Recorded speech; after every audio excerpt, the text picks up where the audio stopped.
Opiniones y comentarios expresados en el siguiente espacio son exclusiva potestad de quienes lo emiten. Esta empresa televisora exime su responsabilidad o participación en los mismos.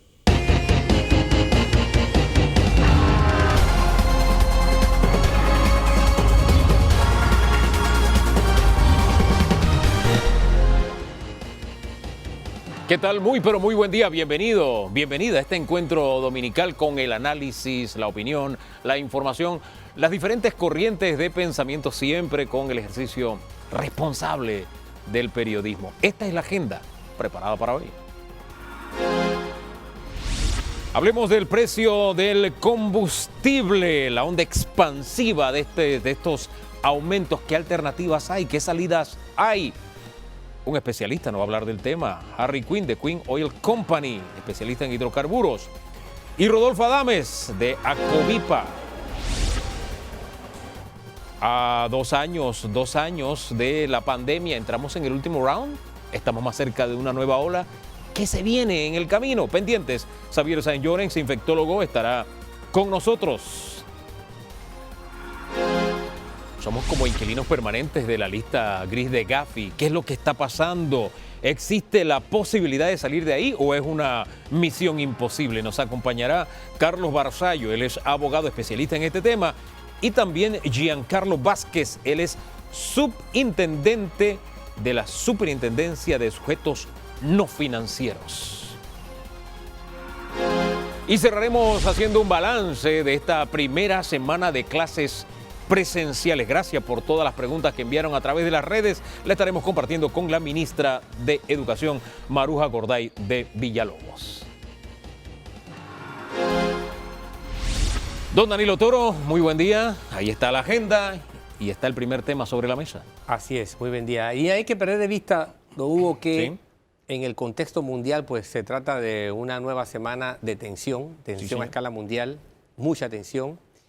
Y que bueno, estamos inmersos en eso y acá recibiremos el ímpetu de aquellos vientos. Bueno, el oleaje de la guerra, la invasión de Rusia a Ucrania, que es el término correcto, la invasión de Rusia a Ucrania, la estamos sufriendo en Panamá. El embate se ha sentido en el aumento esta semana de los precios del combustible. 40 centésimos el galón de gasolina, aumentó 62 centavos el galón de diésel. Hablemos de este tema, es el primero que está sobre la mesa. Harry Quinn nos acompaña, especialista en hidrocarburos, y también Rodolfo Adames de Acovipa. Bienvenidos los dos y gracias por estar acá. Buenos días. Don Harry. Muy buenos días, don Hugo Famanía. Muy buenos días, Danilo Toro. ¿Cómo le Don explicamos, Adames. Buenos días, Panamá. ¿Cómo le explicamos este fenómeno a los panameños que dicen, bueno, sí, me aumentó, pero es que esto tiene semanas de estar aumentándome la gasolina? Vamos a ponerlo en contexto. A ver. Iniciamos con pandemia y si hacemos memoria, apenas empezaron a salir las vacunas, empezó a subir el precio, producto de que se reactivaban las economías en el mundo. Había más demanda. Recordemos que llegó un momento donde hubo hasta valor negativo del petróleo, porque el mundo estaba congelado. En la pandemia, En la por eso, pandemia. tiene Bien. razón. Fue subiendo poco a poco. A medida que fue subiendo, y lo conversamos aquí, el presidente Biden dice, voy a sacar de las reservas estratégicas para tratar de nivelar. Y yo me acordé de usted que lo dijo Sí, aquí sí, en el programa, sí. que Estados Unidos iba a recurrir a sus Exactamente. reservas. Porque el presidente George Bush, hijo, lo había realizado en su momento y creo que fueron como 15 millones. Pero eso nos creó expectativa. En ese momento no teníamos todavía la invasión a Ucrania. Así es. Fue evolucionando y el precio seguía subiendo. No veíamos en el mercado este elemento que nivelara esa ecuación de oferta y demanda. Y seguía subiendo poquito a poquito hasta que llega la invasión a Ucrania. Esto destapa un escenario, distorsiona un escenario, porque recordemos que Rusia es el tercer exportador del mundo, el tercer productor del mundo. Entonces, pero además de esto, este fenómeno geopolítico, pues, distorsiona lo que los americanos le llaman una disrupción del mercado. Y entonces, obviamente, empiezan los precios de esta materia prima y obviamente sus derivados a dispararse. Y por lo último que hemos tenido es que además de esto se le forma el bloqueo. Pero no podemos ver solamente la parte del petróleo, que sí es lo que nos compete porque nos ha creado a nivel de todo globalmente el mundo, pero en Panamá, lo que se llama frustración del consumidor.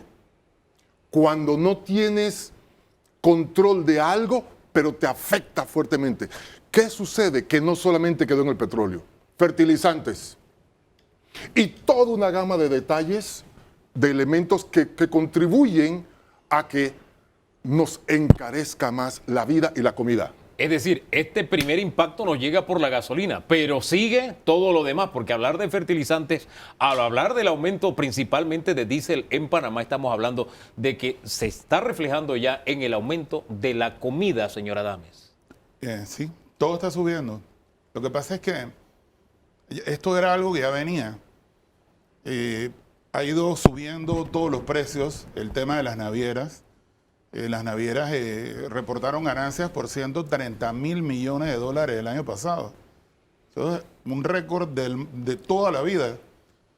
Fletes de 3 mil millones, de 3 mil dólares se convirtieron en 20 mil dólares. Entonces, las navieras fueron los ganadores en todo este tema porque han disparado los precios, pero se justifican diciendo que es que ellos tienen contenedores por todos lados del mundo porque mandaban mascarillas, mandaban jeringuillas, mandaban todo, pero que no había exportaciones. El mundo, como dice Quinn, estaba parado, no había producción. Al no haber producción, ellos mandaban lo que China estaba, China, Indonesia, lo que fuera, para la pandemia, pero no retornaban esos contenedores con mercancías porque simplemente las industrias estaban cerradas. Ahora, ese es el mapa, digamos el macromapa, ¿verdad? Hablemos un poquito de lo que pasa en Panamá. El plátano está costando el doble ya. Y al ver los precios, cómo se están disparando sin este aumento todavía, o sea, sin reflejar este aumento del combustible y del diésel, principalmente para el sector productivo, me acordé de usted.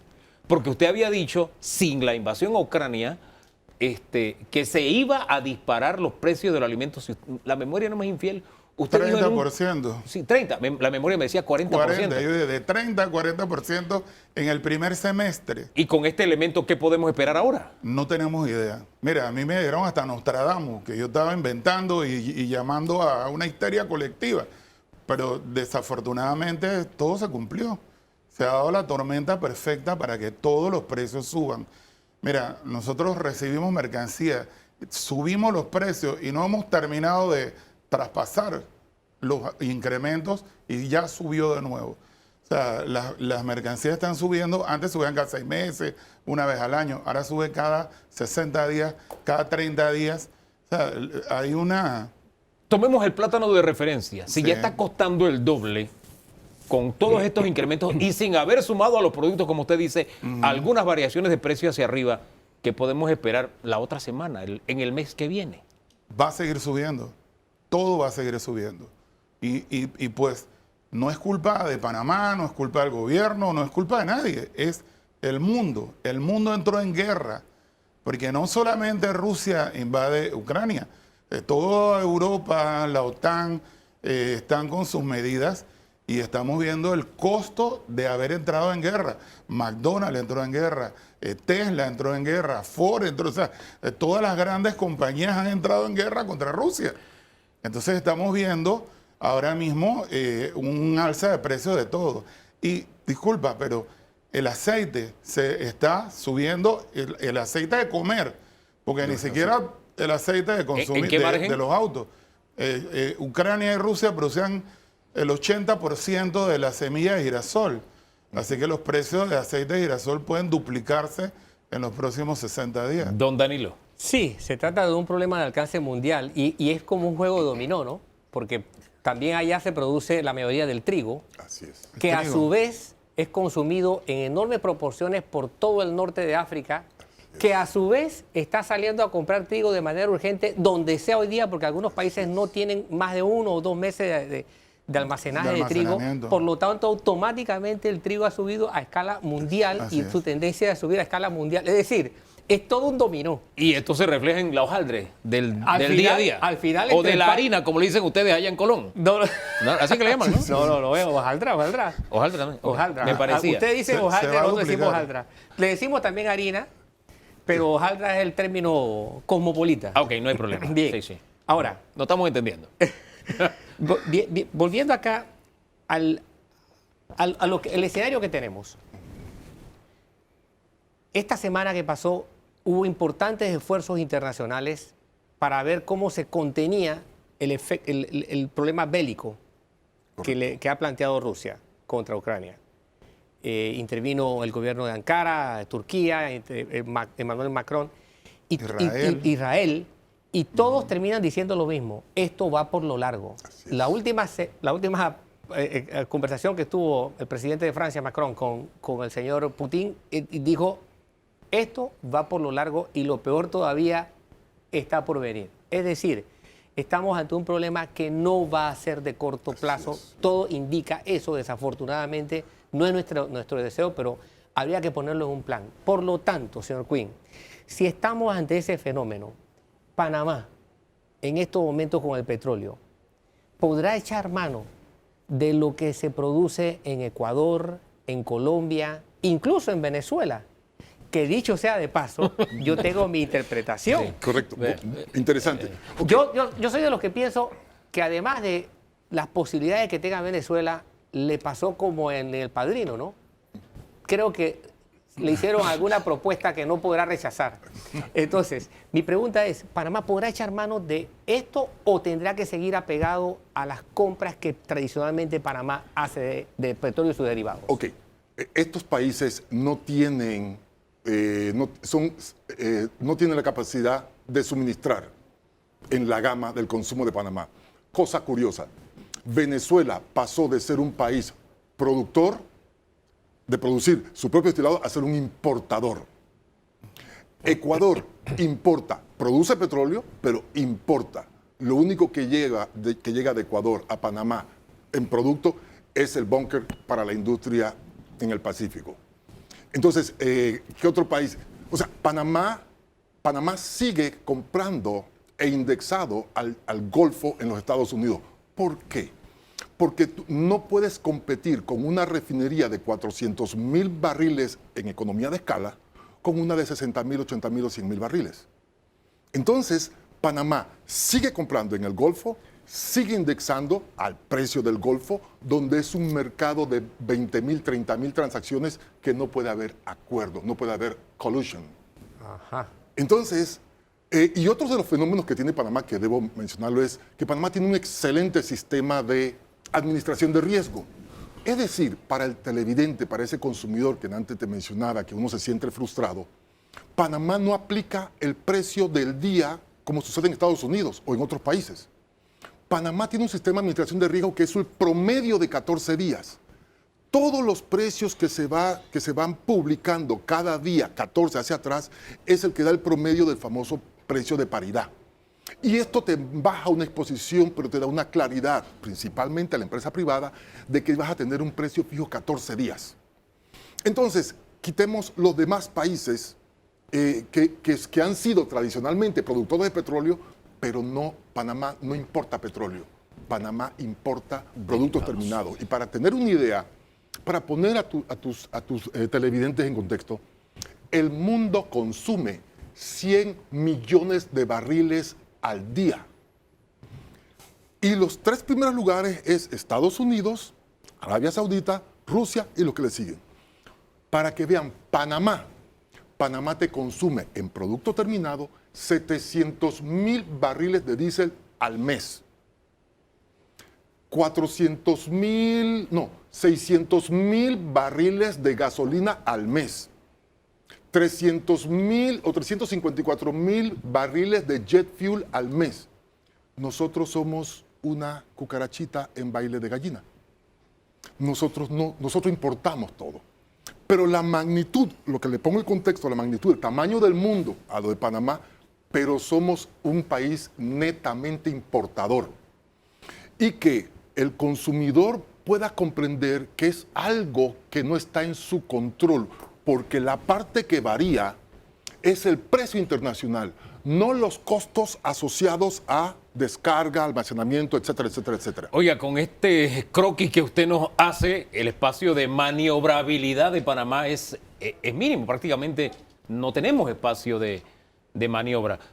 Antes de entrar en lo que le queda al panameño por hacer en el día a día, y seguimos y tratando de ver el contexto general, y sabiendo que la primera respuesta que usted nos dio es ese desequilibrio que estamos arrastrando de oferta y demanda, ¿hay alguna alternativa en el mundo que pueda surgir para equilibrar ese panorama en medio de todo lo que está pasando? Una mayor producción, la reserva ya de Estados Unidos dijo lo que va a hacer.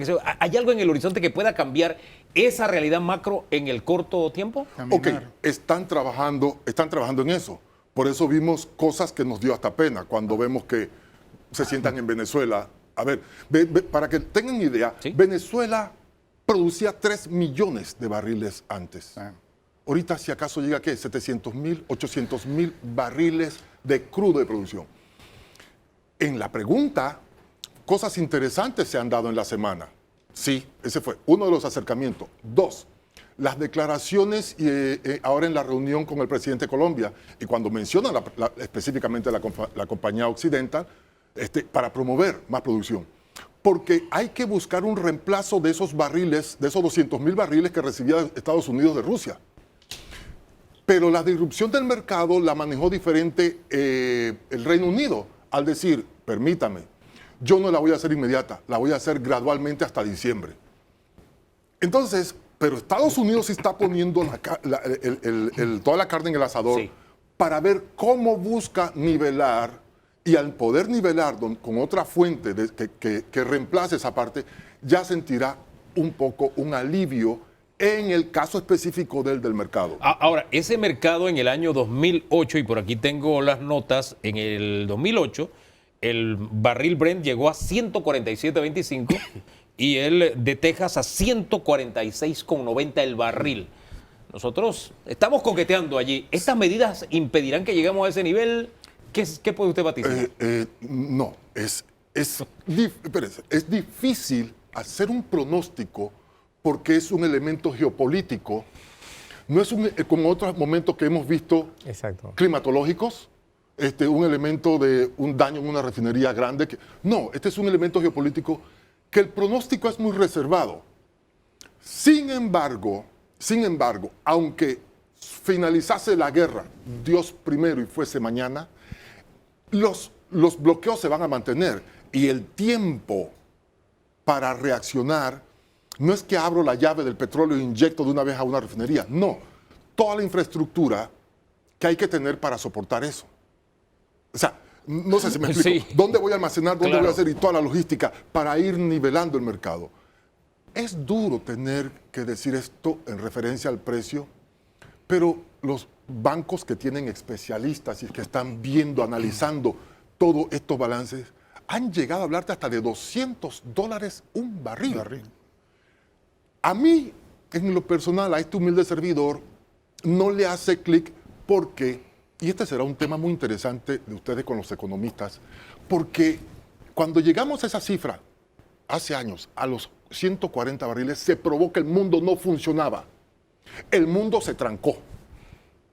Entonces, había que buscar un mecanismo porque todo iba a ser no iba a ser un win-win. Entonces, se hablaron, pon más petróleo por el mercado.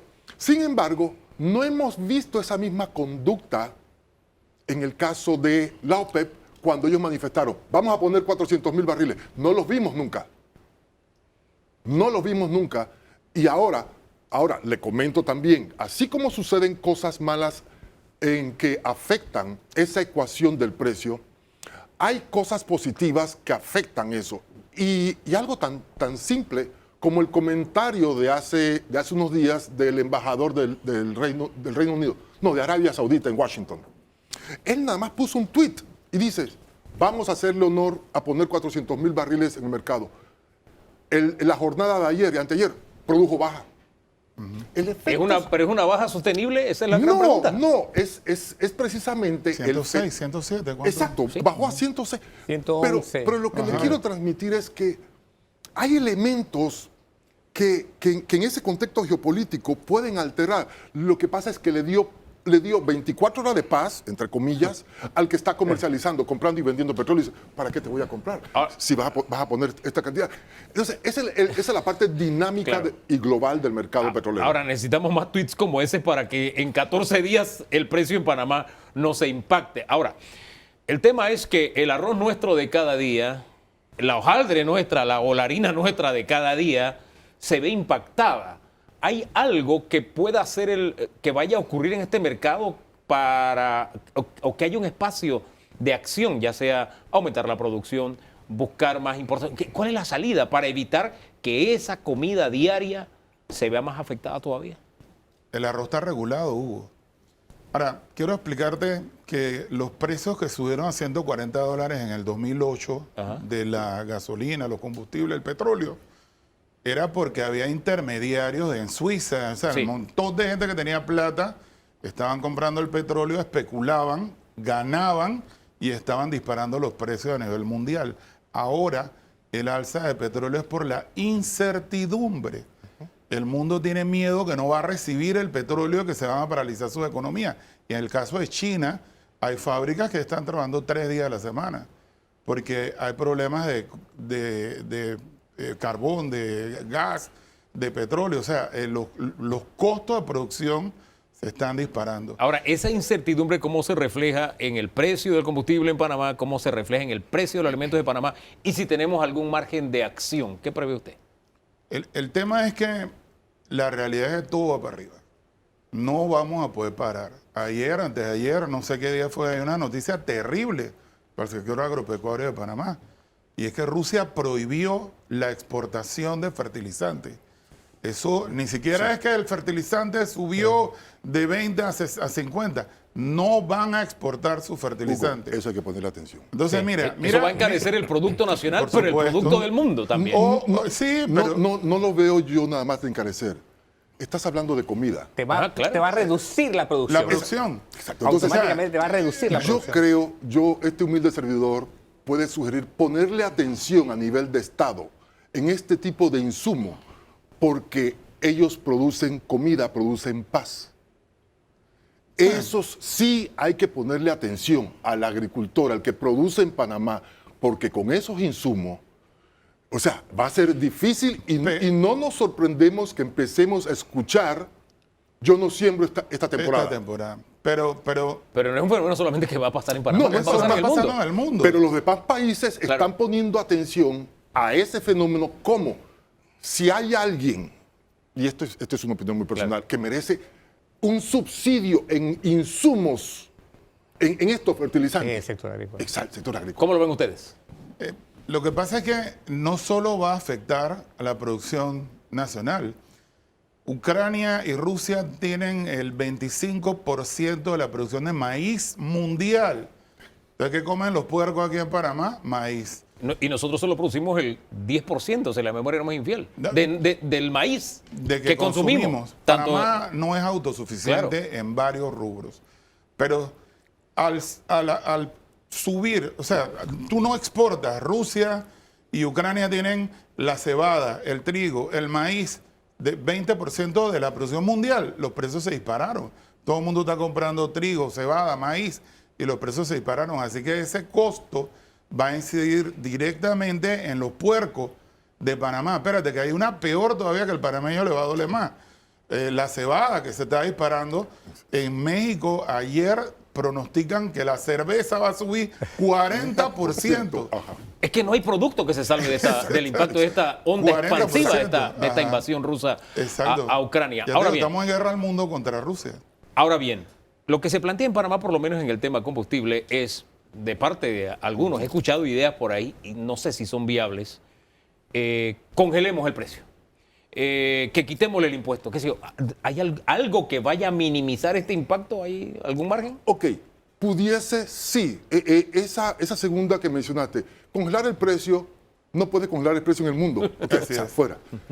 Pero, y en esta les quiero compartir una experiencia porque la frustración de consumidor nos lleva a buscar. En el caso de los impuestos, Usted tiene 25 centavos de impuesto en el diésel, 60 en la gasolina. Estos impuestos es lo que se destina al tanque de gas. Entonces, no me contaron. Yo fui a comprar un tanquecito de gas en el estado de Luisiana y me costaba, en octubre del año pasado, $14. Lo que le quiero decir es que ese es uno de los subsidios que utiliza la mayoría del panameño. O sea que tampoco podemos tocar los impuestos. Que no es que no se puedan tocar. La sugerencia es que Es que ya está siendo utilizado. es utilizado Ya impositivamente. está subsidiado. Ya, el ya, gas. exacto, ya tiene destino. Esa sí sería una bomba. Exacto, exacto. Y efectivamente. en Panamá no hemos querido mirar hacia ese renglón desde hace décadas. Pero yo quiero regresar a algo sobre algo importante, ¿no? El A ver. problema que se cierne sobre el mundo agropecuario. Y es que los productores agropecuarios tienen que analizar su actividad en función de la rentabilidad. Y la rentabilidad es cuánto produzco yo por hectárea. O sea, si esta hectárea me da tanto producto por hectárea, si mi productividad es tanto producto por hectárea, yo puedo garantizar que el producto por hectárea esté alto si utilizo buenos fertilizantes. Pero si yo bajo los fertilizantes, mi producción por hectárea se baja. Así es. Y ese va a ser el efecto principal. Al bajar la producción, ya tú no tienes solamente un problema de cuánto me cuesta lo que produzco, sino de existencia en el mercado. Y ese es el riesgo. Entonces que va a estamos haber. hablando más allá de, qué sé yo, el impacto en el precio de escasez de alimentos. También. ¿Eso también está en el horizonte? Si tú tienes un país como Panamá que no es autosuficiente y los productos sensitivos no están ahora mismo entrando, o sea, yo te digo, Panamá está en el mejor momento porque tienes 2 o 3 años preparando al sector agropecuario para esto. Y esperemos pues que den la cara porque van a tener que darla, porque correr ahora a comprar afuera no va a ser tan Ya no hay fácil. quien venda. No hay quien venda. Y los precios Y hay no otros que van están dispuestos a dar. pagar más por lo mismo. Exactamente. Entonces, pues estamos en un momento de sentarnos y esperar a ver qué va a pasar, pero el gobierno va a tener que invertir un poco más en las cooperativas de productores, La Esperanza de los Campesinos, Juan 23, Coleche, y traer fertilizantes donde pueda, o acumular la gallinaza, los pollos, como decían antes, la caballaza, para tratar de ver de qué manera usamos esto como fertilizantes y aguantamos. Hay que darle pollo a la gente para que tengan en la casa, pollitos, para que vuelvan a darle maíz. Hombre, o sea, los maceteros en la regresar- casa sembremos algo que podamos consumir en vez de flores. Hay salida, pero o hay alternativas que tendremos que buscar cada uno de La nosotros gente porque el tiene mundo que está en guerra. prepararse. Sí. Tienen que prepararse para lo que viene, porque es lo que te dije. El mundo va a ser más pobre. Los ricos más ricos, los pobres más pobres. ¿Qué recomendación le damos al que está preocupado por el precio del pasaje y del combustible? ¿Qué camino le queda? Sí, el único que yo veo que se podría es el servicio selectivo. Ellos deberían entrar a parte electrónica, a las plataformas. Ya no deben andar rodando en la calle Teletrabajo. para buscar un cliente, Ajá. el taxi. Ajá. Él debe estar en un lugar fijo, sujeto Sí. a una plataforma o a un teléfono, para poder ahorrar, porque ese hombre no va a poder llevar el pan a su casa. Ese es solamente en un renglón. Señores, gracias por estar esta mañana orientando, ayudándonos a poner los pies sobre la tierra. No hay solución fácil. El horizonte es complejo. El ajedrez de las grandes piezas de este tablero, no necesariamente Panamá es una de ellas. Y como dicen los orientales, cuando pelea los elefantes, sufre la hierba, y en este caso nosotros formamos parte de la hierba. Pero en fin, vamos a hacer una pausa. En segundos regresamos porque hablaremos sobre estos años de pandemia. Tenemos 2 años de pandemia, estamos entrando en clases presenciales y hay alguien que nos puede hacer un balance de dónde estamos y hacia dónde vamos. ¿Qué avances hemos tenido? ¿Qué retos tenemos aún? Es el doctor Xavier Saint-Llorens. Conversamos con él en breve, aquí en Debate Abierto.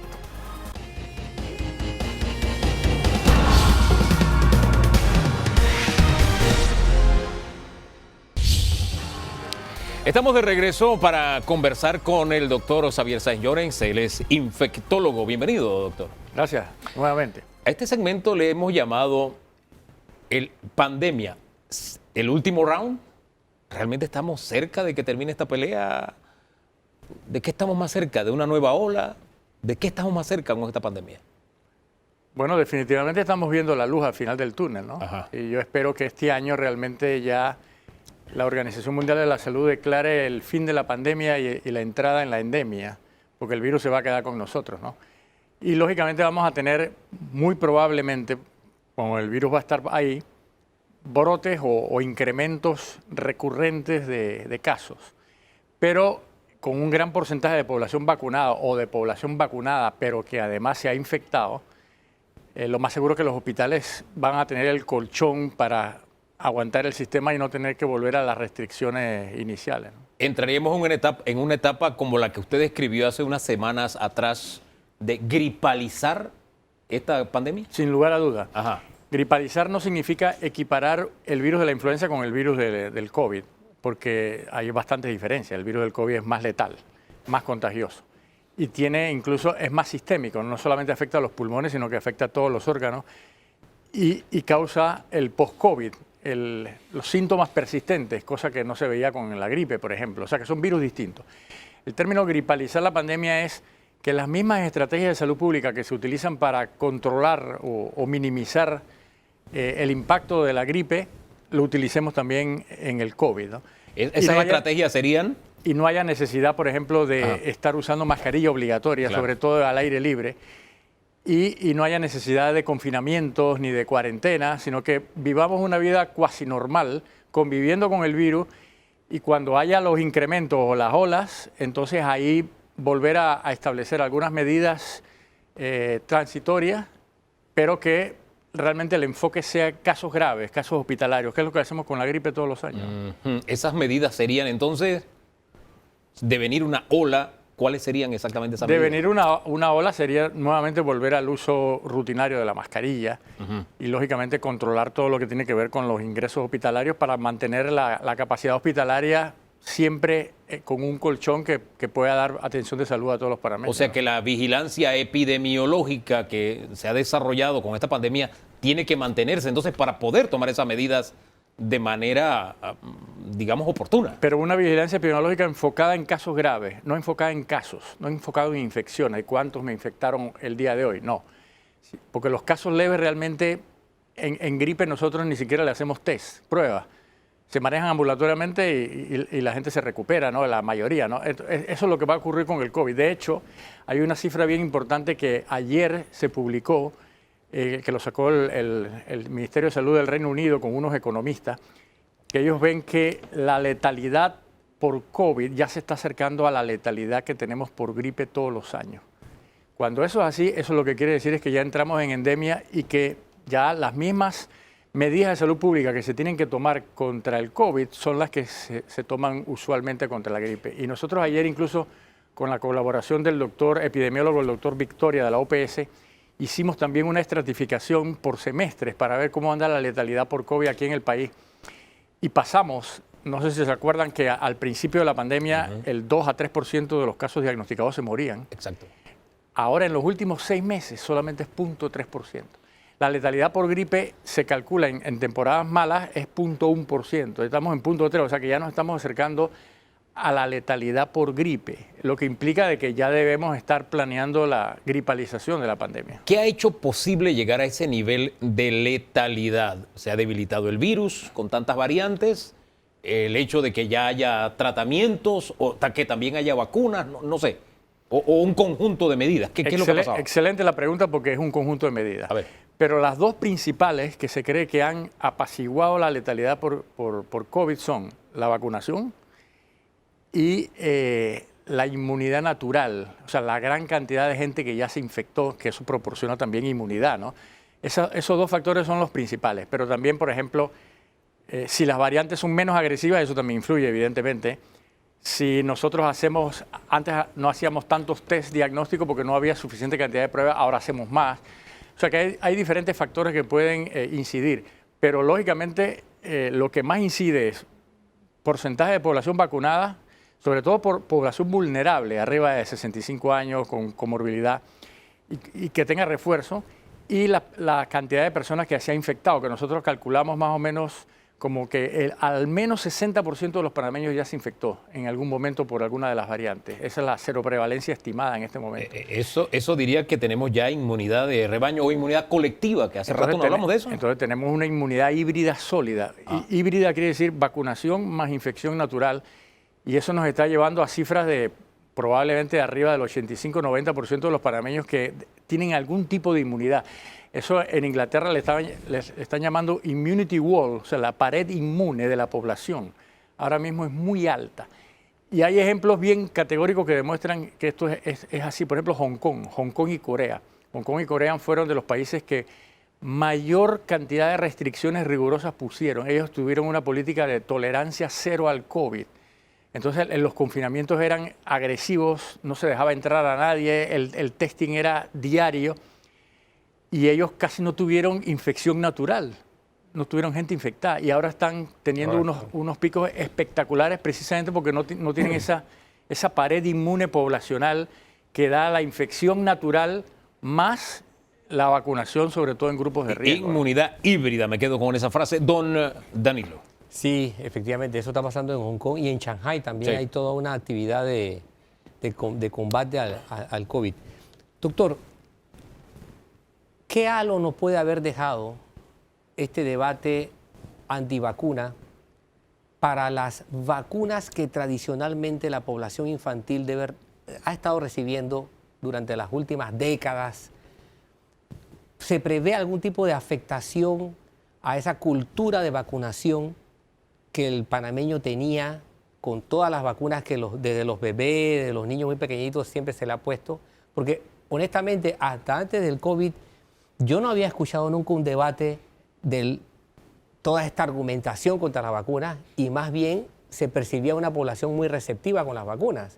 Entonces mi pregunta va dirigida a ver cuáles son los riesgos que puede darse frente a enfermedades que hemos supuesto tenerlas bajo control. Bueno, esa es una muy buena pregunta. Yo espero que realmente eso no afecte la cobertura de vacunación, no solamente contra COVID, sino contra muchas otras infecciones. Panamá ha sido un país ejemplo en el mundo de buen esquema de vacunación, tanto en cantidad de dosis, en coberturas, como en cantidad de vacunas que se utilizan en el país, ¿no? Realmente en ese sentido somos quizás un país desarrollado, ahí sí lo podemos llamar de primer mundo, en el esquema de vacunación que hemos tenido, ¿no? Que ha sido ejemplo de la región y envidia de la región. Cada vez que uno va a foros internacionales, a congresos y explica las coberturas y los esquemas que se utilizan en Panamá, la gente queda realmente asombrada y envidiosa del esquema que tenemos nosotros, ¿no? Y eso es gracias al programa ampliado de inmunizaciones, a las enfermeras vacunadoras y al gobierno que ha apoyado realmente la adquisición de vacunas, todas las administraciones, ¿no? Así que yo espero que eso no se afecte, ¿no? Y de hecho, si uno ve, por ejemplo, Panamá y muchos países de la región, el discurso antivacunas no ha calado mucho, ¿eh? Son pequeñas voces muy ruidosas, pero no ha calado mucho. Y cuando empieza a calar o a verse como que se incendia el debate, es porque algunos medios irresponsables, y ahí sí lo quisiera yo resaltar, irresponsables, le han dado vocería a la desinformación, ¿no? Afortunadamente ustedes no, Medcom no, e incluso TVN tampoco, realmente han buscado fuentes fiables para dar la información y dar tranquilidad a la sociedad, ¿no? Porque el impacto que ha tenido la vacunación en COVID o la vacunación en todas las demás enfermedades infectocontagiosas ha sido realmente espectacular, ¿no? No hay herramienta médica que haya tenido mejor prestigio desde el punto de vista de impacto en la salud que las vacunas. Y eso a lo largo de toda de décadas, ¿no? Usted habló sobre la población vulnerable. Desde el principio se decía, los niños no están en esa población vulnerable. Y es parte del argumento que ahora se utiliza a quienes dicen, ojo con los niños. La pregunta entonces es, ¿por qué se debe vacunar a los niños? ¿Y qué riesgos corre un niño al ser vacunado? Bueno, yo empezaría diciendo que el principal objetivo de toda vacuna es la seguridad del que se vacuna. Entonces, la ciencia de la vacunología y los estudios de investigación en vacunología, lo primero es seguridad, seguridad, seguridad, seguridad. Ninguna vacuna que tenga señales de que puede causar eventos adversos de forma relevante, no raros, porque los raros pueden ocurrir con cualquier medicamento, ¿no? Son inesperados. Pero si los eventos adversos son solamente transitorios, de dolor en el área de la aplicación, de un poco de fiebre, malestar, que son transitorios, y no ocurren eventos adversos importantes, realmente eso facilita que haya aprobación de las vacunas, ¿no? O sea, la seguridad es lo más importante. Y en ese sentido empezaría yo diciendo que estas vacunas han demostrado un perfil de seguridad espectacular y en niños incluso superiorísimo a adolescentes y adultos. Hay millones de niños vacunados en Estados Unidos, en Canadá, en Europa, en Israel, en Costa Rica, en Panamá, y realmente los eventos adversos relevantes han sido mínimos. Uno en un millón, cosas de esas, ¿no? Así que las vacunas son seguras. Ese es el primer argumento. Bien. Si nosotros tenemos una vacuna segura, la pregunta que se impone es ¿por qué no vacunar a un niño que aunque le pueda dar mayoritariamente una enfermedad leve, también tiene riesgo de morir, también tiene riesgo de hospitalizarse y también tiene riesgo de tener manifestaciones persistentes del COVID que influyan incluso en el rendimiento educativo? Entonces, ¿por qué tenerlo eso? Entonces, ayer precisamente estuve reunidos virtualmente con la gente del José Domingo Valdía y con el Hospital de Especialidades Pediátricas para ver la cantidad de niños que han fallecido, niños menores de 15 años que han fallecido en el país durante la pandemia, y son más de 40. Entonces, una sola muerte que pueda ser prevenida ya es suficiente.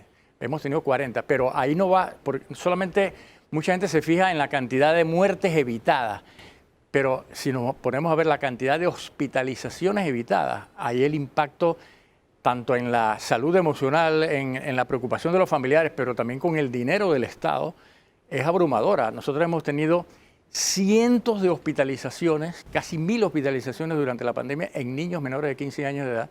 Hemos tenido casi 200 hospitalizaciones en unidades de cuidado intensivo, y son hospitalizaciones que no solamente repercuten en las emociones y en la tranquilidad de los familiares, sino también en el dinero que gasta el Estado, ¿no? Me centro en las secuelas que deja, porque esta semana precisamente veía un estudio de las afectaciones que deja en el cerebro el COVID. Entonces, todo ese proceso de aprendizaje del niño, de crecimiento, de desarrollo cerebral, se ve afectado en aquellos que lo padecen.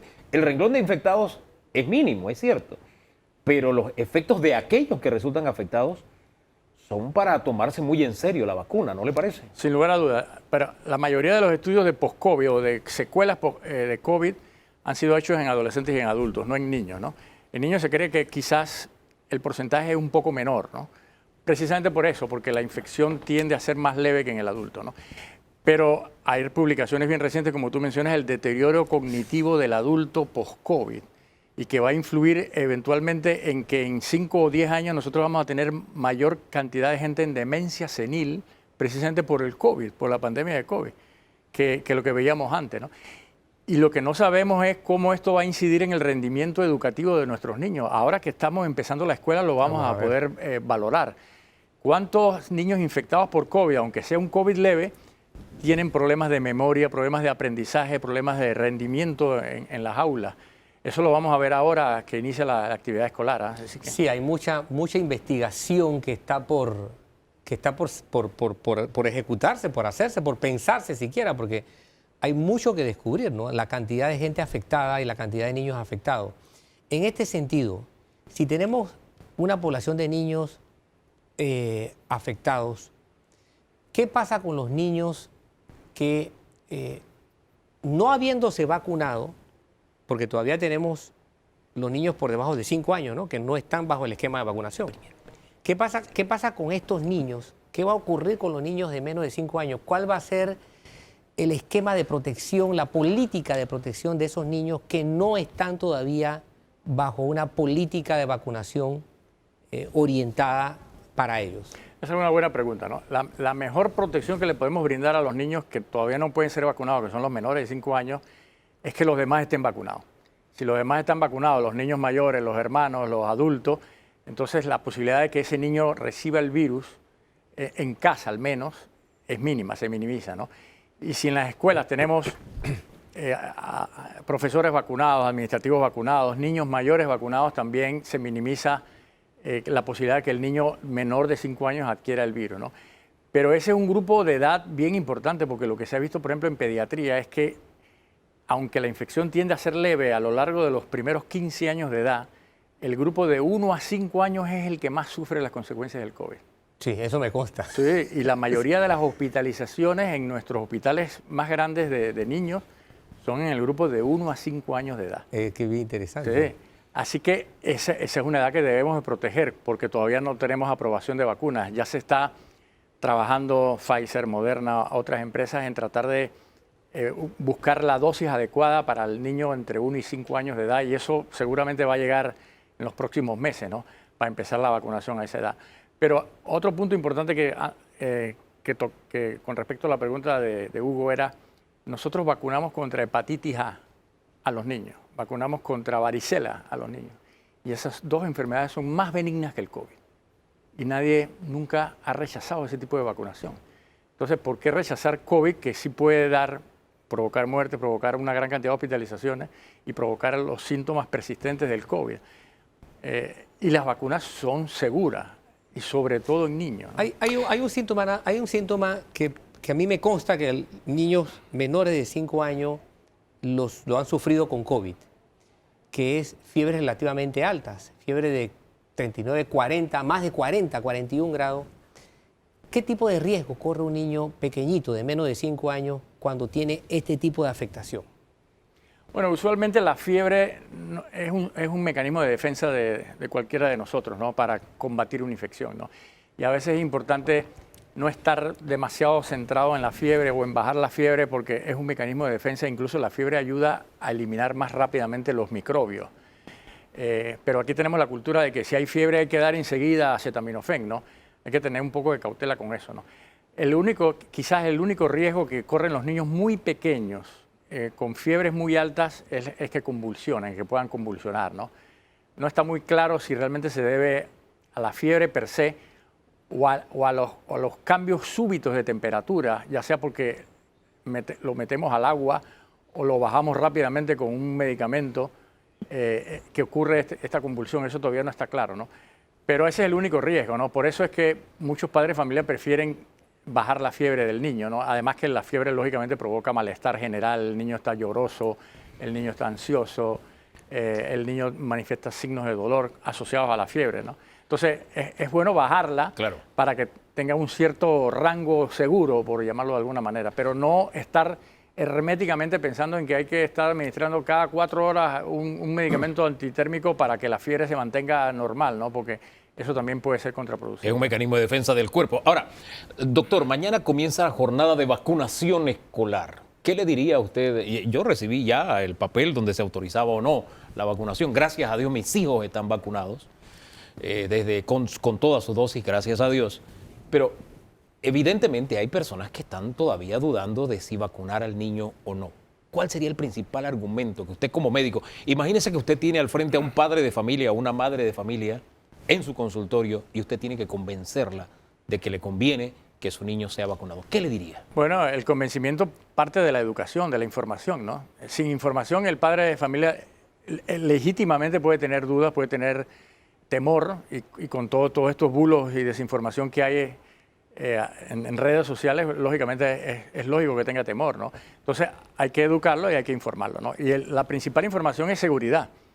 Entonces lo primero que uno le diría es, si los pediatras, que son realmente los que cuidan la salud infantil después de los padres de familia, están recomendando mayoritariamente la vacuna, quiere decir que la vacuna es segura y que le va a ser beneficiosa, ¿no? Entonces la Sociedad Panameña de Pediatría, la Sociedad Panameña de Infectología Pediátrica, las sociedades de pediatría del mundo, no hay ninguna sociedad de pediatría en el mundo que no haya recomendado la vacunación de los niños. Doctor, gracias por toda esa orientación, gracias por estar nuevamente acá en Debate Abierto. Mañana comienza una fecha histórica, esta jornada de vacunación. Tome estos elementos en cuenta. Todo lo que hemos logrado como país, como sociedad y el mundo en general respecto a la pandemia está relacionado con esta información responsable y con evidencia científica que usted ha recibido a través de estos espacios. 2 años de pandemia, 2 años ya de que se registró la primera muerte en Panamá. Esta semana que acaba de ocurrir, tenemos que seguir escribiendo historia. Usted tiene la información y la decisión es de cada uno de nosotros. Usted sabe hacia dónde apunta la evidencia científica. Caminemos entonces para que el país logre recuperarse y alcance los niveles que todos estamos esperando. Volver a la educación, a las clases presenciales normales, trabajo, que se active la economía, etcétera, depende de esas decisiones individuales que tenemos que tomar. Vamos a la pausa, regresamos en segundos porque Panamá es un invitado permanente de las listas gris de Gafi. ¿Hay esperanza de que eso cambie? Vamos a hablar del tema en segundos nada más aquí en Debate Abierto.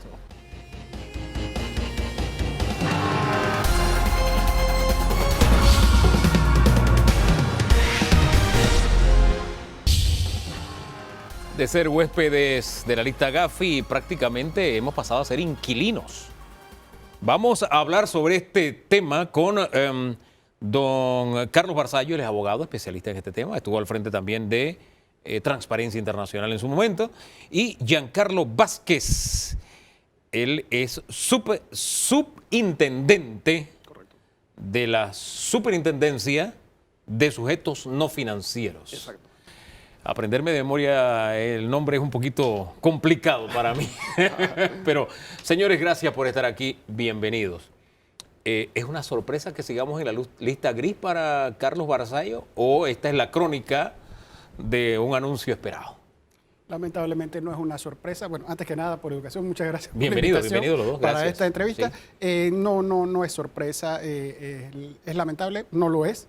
Quizás si se quiere algo de drama en este tema para mantener a la gente ocupada, la incertidumbre pudo haber sido haber pasado de la mal llamada lista gris a la mal llamada lista negra. Eso fue el amago, la amenaza que hubo cuando se entrevistó al jerarca del Grupo de Acción Financiera Gafi y dijo eso como una posibilidad que no se concretó en esta reciente reunión que acaba de terminar el 4 de marzo, es muy reciente, donde se mantuvo a Panamá en la mal llamada lista gris. El nombre correcto es países que tienen deficiencias estratégicas en la lucha contra la prevención, pero tienen un plan de acción que están tratando de cumplir. Ese es Panamá.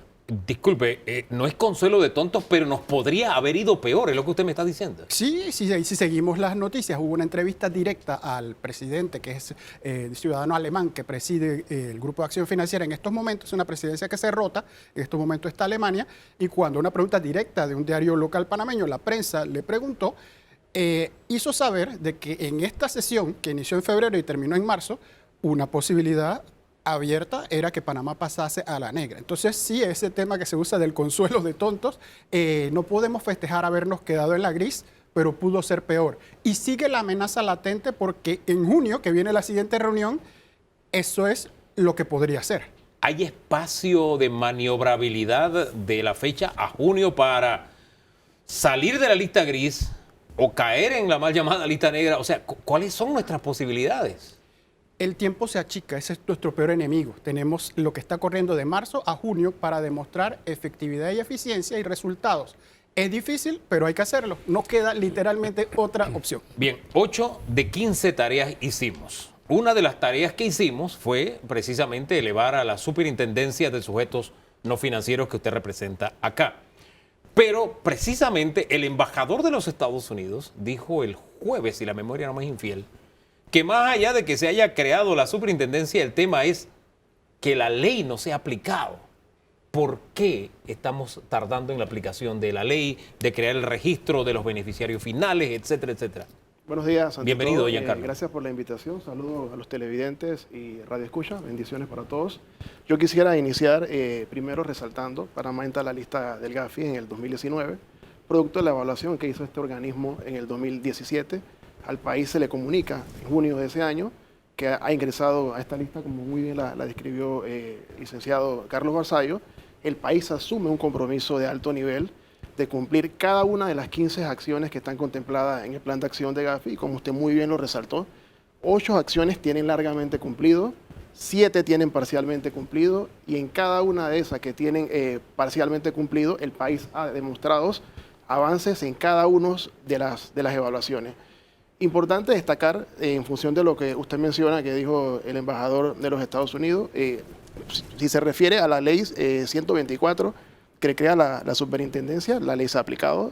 Nuestras regulaciones es a 11 sujetos obligados, realizamos supervisiones basadas en riesgo. Si es relativa a la ley 129, que es la del registro de beneficiario final, que creo que es a lo que usted se está refiriendo, el país en este momento está en un proceso para pronto iniciar la implementación. Esperamos en un par de semanas que ya se esté publicando la reglamentación de la ley 129 y se le esté comunicando a los agentes residentes que inicie el proceso de subir la información de los agentes residentes, de las personas jurídicas y de los beneficiarios finales de las personas jurídicas. Ese par de semanas podría ser un poco más específico que eso, un par de semanas para ponerle algo de fecha, porque estamos hablando de que estamos en una carrera contra los tiempos. Estimaríamos de 2 a 3 semanas como máximo. 2 a 3 semanas máximo. 2 a 3 semanas ¿Y el como máximo. proceso de inscripción de esos beneficiarios finales cuánto tiempo tomaría? Bueno, primero tiene que publicarse, aprobarse la reglamentación en Consejo de Gabinete, se publica en Gaceta Oficial, se le comunica formalmente a los agentes residentes y se estima un periodo de 6 meses. Ajá. De 6 meses en la cual la superintendencia, la IG que está trabajando mancomunadamente con nosotros, el CNBC, le estaría dando un acompañamiento para efecto de garantizar que todos los agentes residentes puedan subir la información relativa a las personas jurídicas, a los beneficiarios final y garantizar que la información sea precisa y sea actualizada. O sea, solo este ítem a ojo de buen cubero nos tomaría lo que resta del año. O más o menos. Esperemos que un poco menos. Esperemos que un poco menos. Hay un compromiso de país, inclusive de los mismos agentes residentes, de la autoridad. Así que no tenemos duda que el cometido se va a lograr. La velocidad de curso, ¿qué tal? ¿Le ponemos un ganchito aquí al gobierno o todavía dejamos dudas? No, esto es un asunto contra el tiempo. Si la idiosincrasia panameña nos extraña, no solo en esta materia, nosotros dejamos las cosas para los finales. Ha transcurrido mucho tiempo, pero hay que, insisto, no queda otra que hacerlo. Es que no hay opción, es sí o sí. El punto de reclamar ya que se hubiese hecho antes ya queda desfasado, pero se debió haber hecho antes. Yo le traigo una perspectiva histórica. Yo tengo en estos 23 años contados. Y yo recuerdo el año 99-2000, donde entramos por primera vez, porque esto no es de este gobierno, ni del anterior, ni del anterior. Es una cosa reiterativa. Y en el año 1999-2000 entramos en la primera vez en la lista negra. Yo recuerdo estar entre todas las autoridades sentados, yo era autoridad, recibiendo en esos tiempos, mire si ya estamos viejos, que se usaban faxes. Y llegaban por faxes los decretos y las reglamentaciones y la ley. Ahí surgió la ley 41 y 42 de apuro, corredera, para responder. Y entonces yo lo que vengo estudiando cíclicamente es este modus operandi. Presión, corre, soluciono. Y yo lo que invito es a que pensemos como país más pausadamente y que nos quedemos fuera para siempre. Es decir, hagamos un asunto por nosotros y para nosotros de que no tengamos que estar recibiendo evaluadores cada tiempo con un sobresalto de poder caer, porque Panamá tiene un récord, ha estado 3 veces en la lista. Podemos salir y si nos dormimos en los laureles, volvemos a entrar. Y yo he hecho un estudio reciente que acabo de publicar donde estudié las 66 jurisdicciones que están en el mismo estado de Panamá y se pueden hacer comparaciones que son odiosas pero son útiles porque nos permiten ver por qué otros sí lo pueden hacer y nosotros no. Nosotros tenemos que vernos con países con los que competimos. Bahamas, Islas Mauricio, mundos separados, Caribe y África.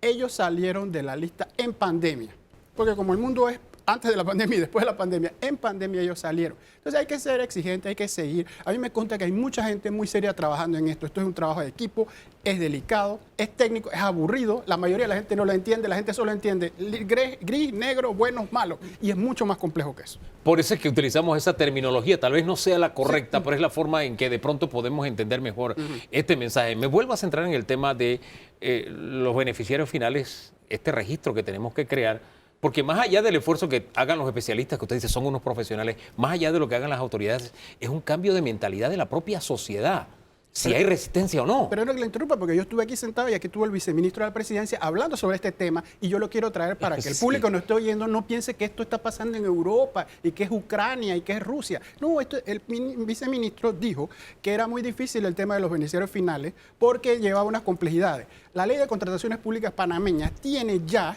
que por más de $500,000 hay que identificar a los beneficiarios finales, porque esa es una lucha contra la corrupción.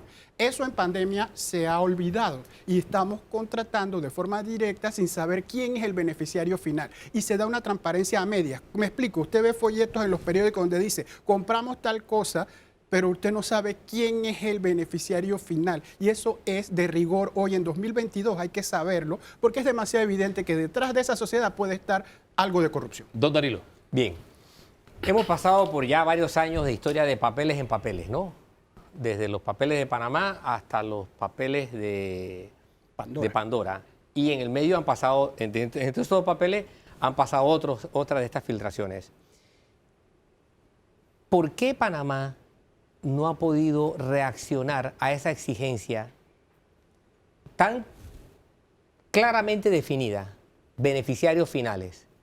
Ahora, Panamá tiene el régimen de sociedades anónimas que tampoco permite conocer eso, o hasta hace poco no lo permitía conocer, y aparte de que el sistema bancario también, a pesar de todas las exigencias a la hora de abrir una cuenta, al final uno se sorprende de que siempre hay alguien que logra colarse y no revelarse en el sistema bancario. Quiero saber cuál ha sido el déficit de Panamá desde el punto de vista operativo. Eso, licenciado. Y lo otro es la actual coyuntura mundial, el conflicto que Rusia le ha planteado a Ucrania, ha puesto de relieve cómo gente muy poderosa económicamente tenía sus fortunas en países que forman parte de Gafi. Estaban en Panamá, estaban Exacto. en los que nos aprietan a Exacto. nosotros. Incluso Suiza, que nunca había participado de estas cosas, asumió posiciones de parte interesada aquí. Francia, Inglaterra, que forman parte de Gafi. Entonces, ¿cómo se puede justificar que haya ocurrido esto y que estos individuos sean sujetos de sanciones ahora? Si no hubiera habido guerra entonces, si no hubiera habido ataque de Rusia a Ucrania, ¿qué hubiera pasado con estas personas que tienen grandes fortunas en estos países? Muy brevemente, esto no se puede justificar. No tiene justificación, está mal. Y lo dicen los propios países que no son monolíticos. Usted lee la literatura de cada uno de los países y ellos son autocríticos. El problema es de gobierno y de política. Inglaterra tiene un serio problema. La clase política está dominada por el dinero ruso. Eso está saliendo, pero eso lo sabemos gracias a la prensa de Inglaterra. No hay que venir ningún otro país a decírselo. Exacto. Ellos mismos lo están diciendo. Sus académicos, sus investigadores y su periodismo denuncian lo que les parece mal. El problema es político. Y el tema es tan delicado de que esto donde se cierra un lugar va para el otro. Ese dinero se está moviendo ahora a Dubái. Los oligarcas rusos están siendo estrangulados por todos lados y están yendo a Dubái, que lo está recibiendo con los brazos abiertos.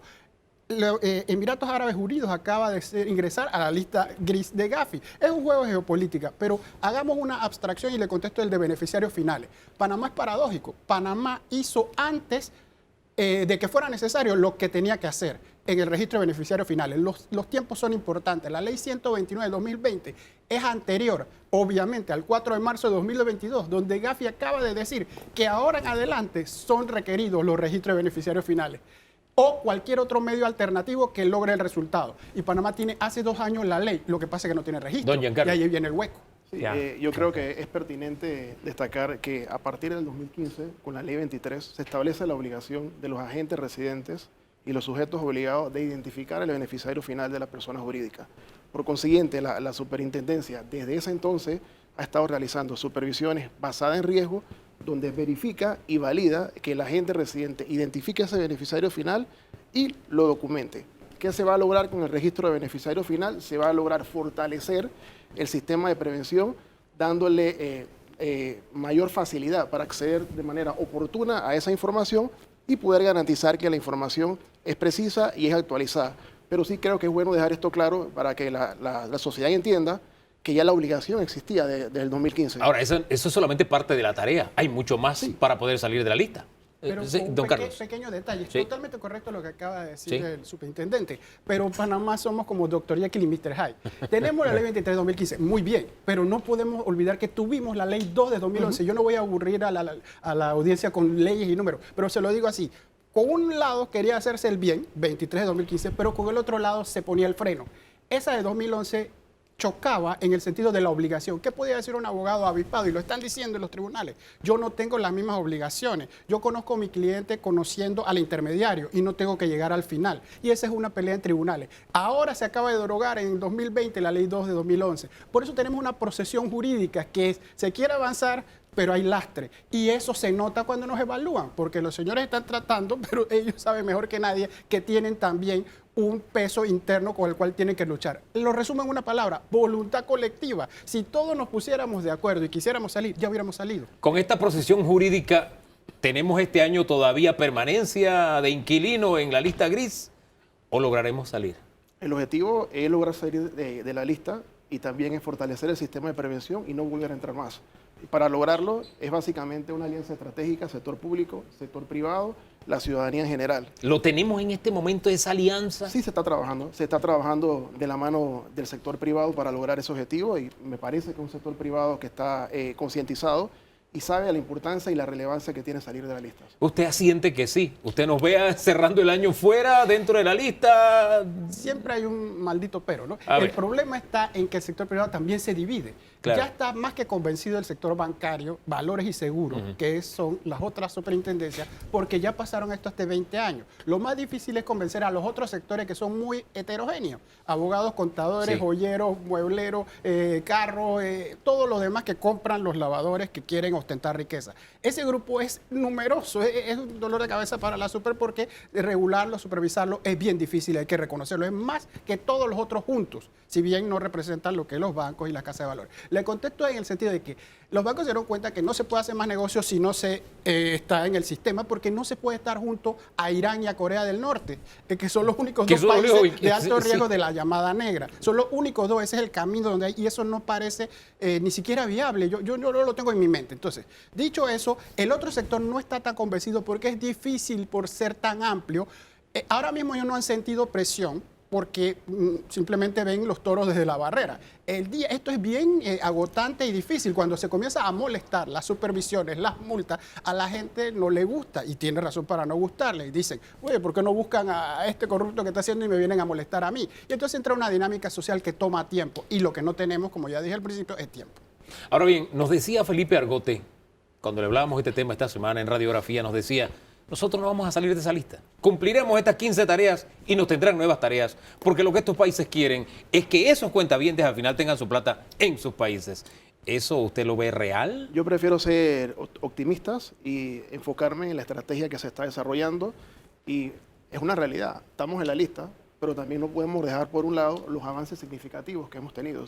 Por ejemplo, para el 2019 teníamos debilidades en la comprensión de riesgo, de financiamiento del terrorismo, prevención de blanqueo de capitales, en lo relativo al análisis, al uso de efectivo en la zona franca, inmobiliaria y construcción. El país logró completar ese análisis, ha diseminado esa información, ha concientizado a los sujetos obligados, adicionalmente ha fortalecido su proceso de supervisión y se vio evidenciado cuando Gafi eleva de parcialmente cumplido a largamente cumplido la de supervisión. Así que si hemos logrado eso, no tengo duda que lo que está por pendiente lo vamos a lograr. Bueno, queremos tener ese mismo optimismo porque no nos conviene, no es conveniente para el panameño medio común, para nosotros todos, estar en esas listas porque al final eso, aunque no nos demos cuenta o no lo miremos con esas luces, impacta la economía familiar de cada uno de nosotros. El dinero se nos hace más caro.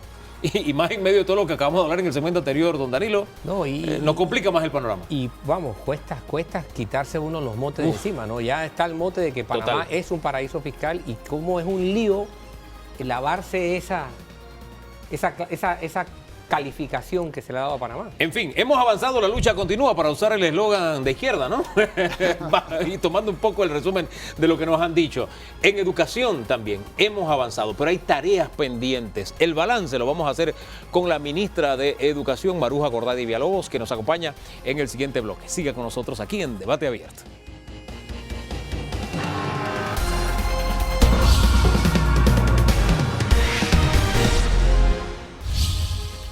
Cerramos Debate Abierto hoy hablando de un tema que es el primero, educación. Y tal vez el que más tinta en los medios escritos y espacio en redes y en los medios tradicionales ha ocupado. Don Danilo, ¿cierto? Así es. Educación para mí es del menú de asuntos que tiene que atender el gobierno, a mi criterio, debe ser el primero. Y es de ese menú de asuntos que tenemos que atender todos también el primero. La ministra de Educación está con nosotros. Bienvenida, señora ministra. Haciendo un esfuerzo porque ha sido una semana complicada para usted. Sí, algo ardua, de ardua labor y trabajo en equipo. Si tuviéramos que decir cuál es el principal logro de esta semana y para balancear las cargas, la principal deficiencia con que nos hemos encontrado al decidir por las clases presenciales, ¿cuáles son sus dos respuestas? Sí, bueno, el principal logro es tener ya más del 96% de los centros educativos operando. Yo creo que eso es histórico y obviamente representa el interés, la voluntad además del gobierno, de la sociedad panameña, en retornar, como dicen ustedes, a lo más valioso que tiene nuestro país y que tiene nuestro sistema, que es el sistema educativo. Y obviamente si me voy a los temas de carencia, a nuestros retos, yo no hablaría de eficiencia, nosotros seguimos con el gran reto del tema de infraestructura, mantenimiento y lo que encontramos en las áreas de difícil acceso, como son las escuelas rancho. En ese tema, durante el año 2021, los fondos de FESE y demás, que el presidente habló de eso, habló de 50 millones que no se utilizaron. ¿Qué pasa con esos fondos de esos 2 años? ¿Están disponibles? ¿Ya no existen? ¿Qué podemos hacer? Es decir, al punto que voy, ¿existen los recursos para que podamos adecuar las escuelas que no lo están? Sí, en este momento tenemos en FESE alrededor de 62 millones de balboas en cuentas que se manejan en chequeras y cuentas que se manejan por caja menuda, dependiendo de la naturaleza de las escuelas. O sea que sí hay dinero. Yo te diría que en un 80% de los centros educativos. ¿Y por qué digo 80? Porque tenemos, yo diría que un 20% de centros educativos que han ejecutado el FESE. El mayor reto que tenemos para la ejecución del FESE es en las áreas comarcales. Tenemos una comarca 9 ya con más de 12 millones de balboas en FESE, teniendo posibilidad de hacer hasta proyectos con aulas modulares, trabajar temas de cosecha de agua, o sea, muchos proyectos que se pueden hacer.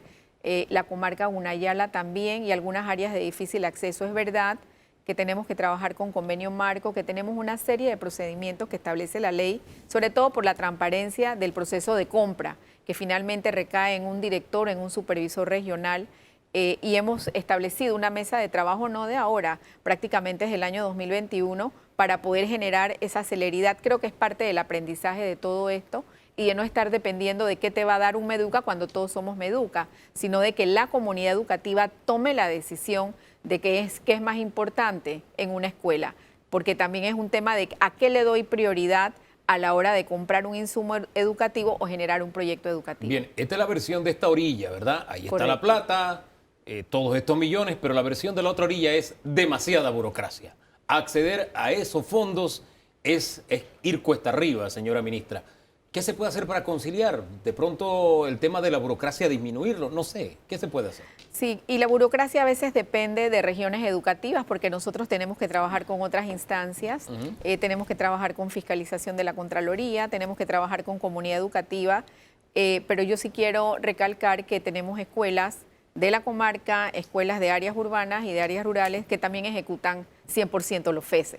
Entonces creo que es un tema de establecer esa coordinación de dónde pueda darse el fallo para poder generar esa sinergia. En este momento, desde el CON del Ejecutivo, el presidente, tenemos instalada una mesa de trabajo para dar ese apoyo con la Dirección de Contrataciones Públicas, con Contraloría, con Meduca Cárdenas, pero todas las direcciones regionales están facultadas para eso. Bien, ministra, 96% de los centros escolares operando. Si hablamos de porcentaje de estudiantes que acudieron, que han acudido, podemos tener una versión de cuántos estudiantes ya no forman parte del sistema o decidieron este año no ser parte del sistema. Y también importante, ¿qué porcentaje de los docentes dijeron aquí estoy para dar clases?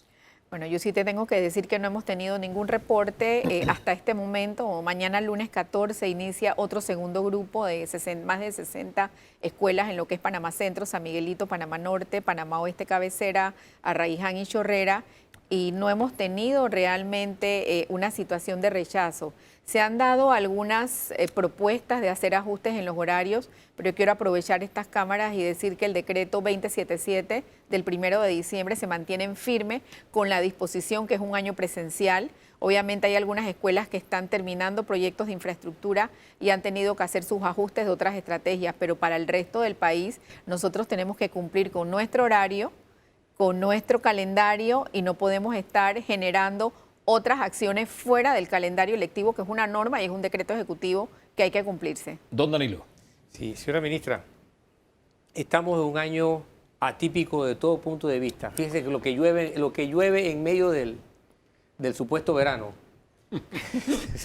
Es un síntoma nada más de todo lo que está pasando. O sea, una pincelada para ver lo atípico que es. Todo es atípico, ¿no? Los chicos están regresando a clases después de tanto tiempo de no estar. ¿Están los docentes entrenados o capacitados para comprender que hay un coeficiente de fricción real en el aprendizaje? Es decir, que los chicos de este país como los de muchos países que tuvieron, y de nosotros el demás, ¿no? Sin el servicio escolar, van a enfrentar una situación de dificultad en el proceso de aprendizaje, porque eso es real. Si lo ha sido así, si ha sido así siempre, que ha sido continuo el servicio, imagínense después de 2 años de parón. ¿Está la plataforma docente consciente de eso? Yo tengo que decir que sí está consciente. Obviamente hay temor, de pronto hay incertidumbre en cómo vamos a hacer el abordaje, pero se ha mandado el mensaje muy claro. Además, se ha abierto toda una plataforma de capacitación en línea que comenzó en el 2020. Yo creo que eso nos ha ayudado a acelerar algunos procesos. Nosotros, cuando termine el primer trimestre, nosotros vamos a tener 2 indicadores. Primero, la cantidad de estudiantes que se mantienen, porque nosotros sabemos que bajo cierta población ahí se va dando una exclusión. Nosotros mismos vamos sacando a los chicos del sistema, y por el otro, las calificaciones, aunque las calificaciones tienen sus variables. Sin embargo, sí, yo tengo que decirlo contundentemente que sí estamos preparados. Se ha hecho un trabajo a nivel nacional con fundaciones, con ONGs, con universidades, capacitación entre pares, y tenemos la seguridad de que debe ser así. Ministra, vamos a estar alternando las preguntas que tenemos con las enviadas a través de redes. Carlos Espinosa, por ejemplo, desde Chiriquí dice: en la segunda planta del Colegio Francisco Morazán de David no hay agua, señora ministra. ¿Cómo compagina esto con las medidas de bioseguridad? A propósito, la ministra Eira Ruiz dijo que donde no había agua no se podían dar clases. Sí, en el protocolo de seguridad, imagínense que si dijéramos que en un lugar no hay agua, no vamos a atender a los estudiantes. El protocolo dice taxativamente que en caso de no tener agua, el tema del lavado de manos se puede hacer con gel. Yo no tengo información de qué ocurre a nivel de algún tema de suministro de agua de David o algún tema de alguna deficiencia de la escuela. Sin embargo, nosotros tenemos muchas escuelas que se han organizado con tanques de reserva. Yo estuve en muchas escuelas de Bocas de Toro, de Changuinola en el verano, donde las comunidades no tienen agua. Sin embargo, hay instalado tanques de reserva, y en vez de que vaya una semana, o sea, es nuestra realidad, de que vaya una semana el carro cisterna, tiene que ir 3 días a la semana porque va a tener un movimiento de estudiantes.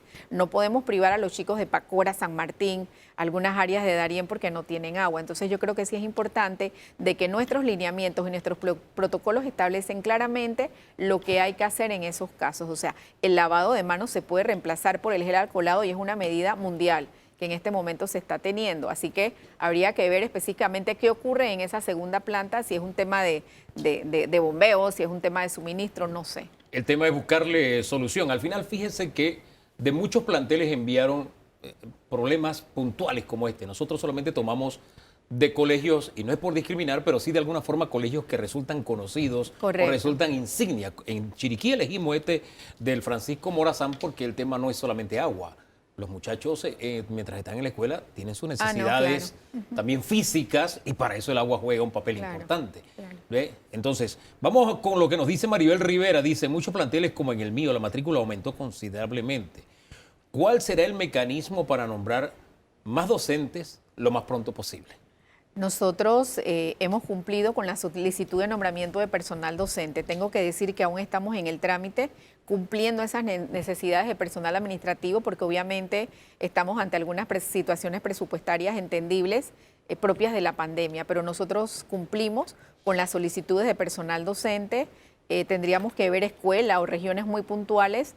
Tuvimos, como lo hemos dicho en otros programas, más de 19.000 participantes para 3.100 posiciones del concurso de nombramiento, más de 1.000 instructores vocacionales, y seguimos nombrando de acuerdo a necesidades que se vayan dando real. Porque nos hemos encontrado con escuelas donde un salón no ha cubierto la matrícula mínima que se tiene que tener o máxima, y estamos restringiendo a nivel de algunas regiones o centros educativos los cupos, y nosotros sí vamos a estar en capacidad de hacer auditoría, porque necesitamos tener la capacidad de cupos que se requiera para dar respuesta a toda la población. Esos más de 3.000 nombramientos que nos menciona dan cobertura a la cantidad de estudiantes que pasaron del sector privado al público.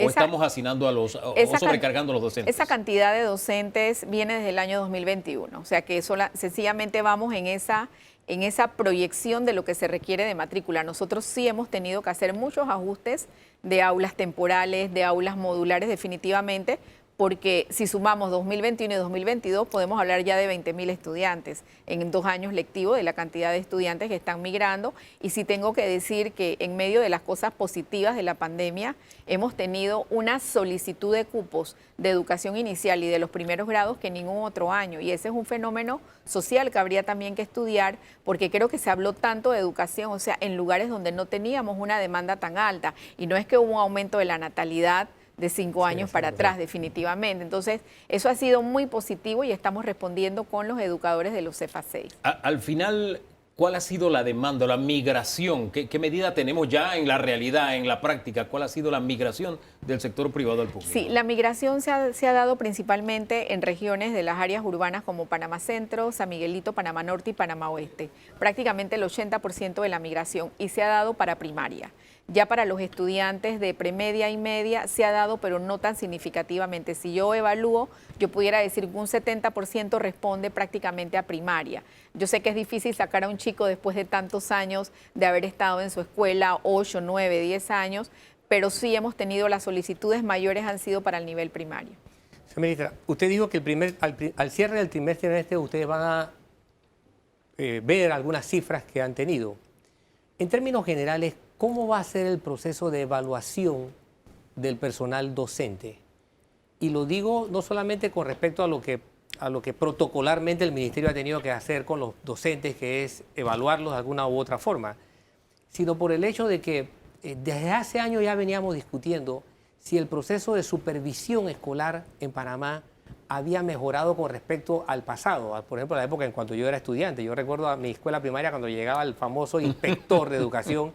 Aquello era que desde los estudiantes pequeñísimos, de segundo o tercer grado, hasta los mayores, sabíamos que la escuela estaba siendo inspeccionada por alguien.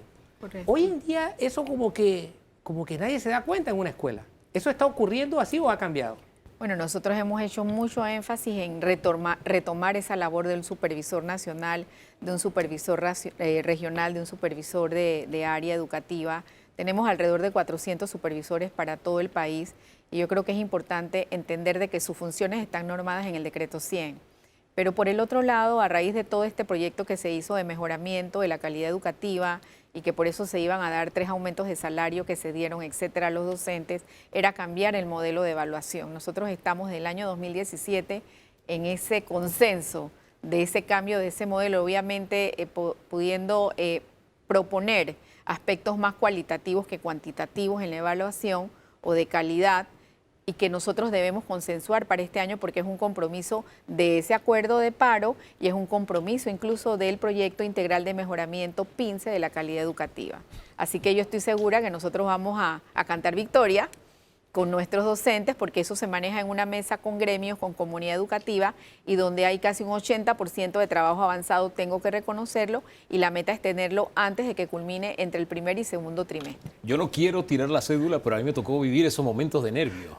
Llegaba la supervisora y todos poníamos las manos sobre el pupitre porque teníamos que mostrar que las uñas estaban limpias, por poner un ejemplo. Y a cualquier estudiante le hacía una pregunta. El inspector hacía preguntas. Eso formaba parte de, ¿no? Y había un nerviosismo colectivo en la escuela porque había supervisión. Y el propio docente también asumía al final un porte de orgullo cuando sus estudiantes respondían a las exigencias. Son cosas que hemos hecho que resultaron y que de alguna forma pues fue cayendo en desuso. Ministra, mañana inicia otra etapa importante y es la jornada de vacunación a nivel nacional. Quiero que hablemos de ese tema y también de un colegio en David del que he recibido muchos tweets, de todos los tweets y mensajes en Instagram. Elegimos uno nada más, pero quiero que sepa que recibimos mucho en redes sociales de ese colegio. Yo me imagino que usted sabe cuál es, pero luego de la pausa nos tenemos la respuesta. ¿Le parece? ¿Cómo no? Claro. Seguimos en breve con la ministra de Educación, Maruja Gorday, aquí en Debate Abierto.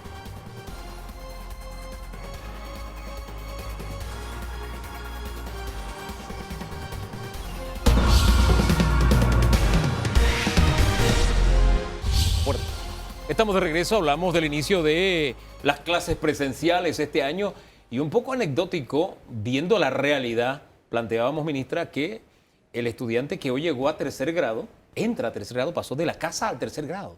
No ha tenido la experiencia de tomar un dictado en un salón de clases, escribiendo, qué sé yo. ¿Qué normas van a regir para esa relación y la evaluación, las calificaciones y demás, y el tratamiento de ese niño que llega en condiciones tan desventajosas. Sí, dentro de todo lo que establece el decreto ejecutivo, los lineamientos y lo que hemos estado trabajando, se habla de que es un periodo de nivelación y un periodo de adaptación, obviamente basado en la recuperación académica. Sin embargo, y lo socioemocional, que creo que en este caso sería lo más importante Sí. para que todo lo demás se pueda organizar. Sí es importante recalcar de que quedó explícito de que la evaluación tiene que ser diagnóstica y formativa.